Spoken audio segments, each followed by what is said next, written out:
লিঙ্কে ক্লিক করলেই বিপদ। বিশালগড় থানায় অভিযোগ দায়ের।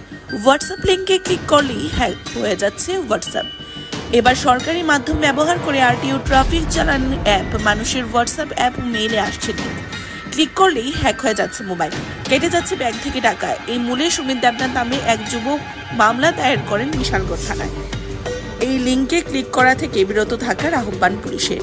Bureau report, India 25 news.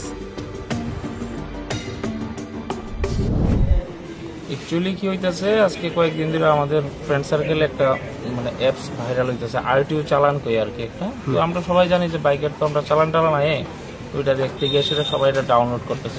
যে ডাউনলোড করছে উইদিন 1 to 2 আওয়ার্সের মধ্যেই আমার যে যার হোয়াটসঅ্যাপটা বন্ধ হয়ে যেতেছে, অন্য কোনো একটা কোডে দেখাইতেছে, অন্য কোনো নাম্বারে হোয়াটসঅ্যাপটা খুলতেছে।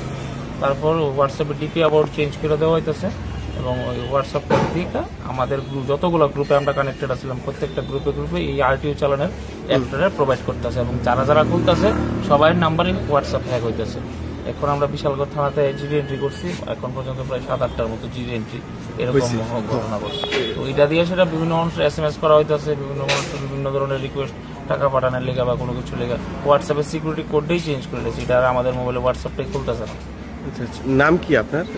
আমার নাম দেবরণ চৌধুরী, আর এখন বর্তমানে যে হয়েছে সুমিত কুমার দাস মোবাইলটা হয়েছে। আর এবং আমাদের সাথে আরো 2-3 জনের সেম, আমাদের সার্কেলের মধ্যে 2-3 জনের এরকম হয়েছে। বিশালগড় থানাতে এসে এখন যা দেখলাম, এখন পর্যন্ত সকাল থেকে আরো 6-7টার মতো same GD entry same case দেওয়া হয়েছে।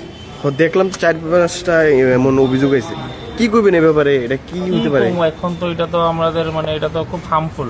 আমরা তো আর সাধারণত যেমন হ্যার থেকে এখন স্প্রেড হইতেছে, হ্যার সবাই তো ভাবতেছে যে হ্যাঁ পাঠাইছে, হ্যাঁ ডাউনলোড করতেছে, কইরা তারারও হ্যাক হয়ে যেতেছে, তার থেকে বিশালগড় এখন বর্তমানে খুব স্প্রেড হইতেছে এই আরটিও চালানের যে অ্যাপসটা। এটার নাম কি? আরটিও চালান।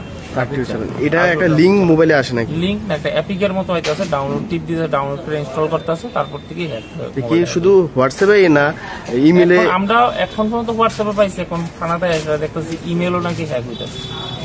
পুলিশ কি কইছে? ওই তো এফআইআর জিডি এন্ট্রি করছি, এখন তারা কিছু তারা জানাইবো কি এটা তদন্ত করে জানাইবো। যার এই ঘটনাটা হয়েছে তার বাড়ি কোনখানে? রঘুনাথপুর, বিশালগড়।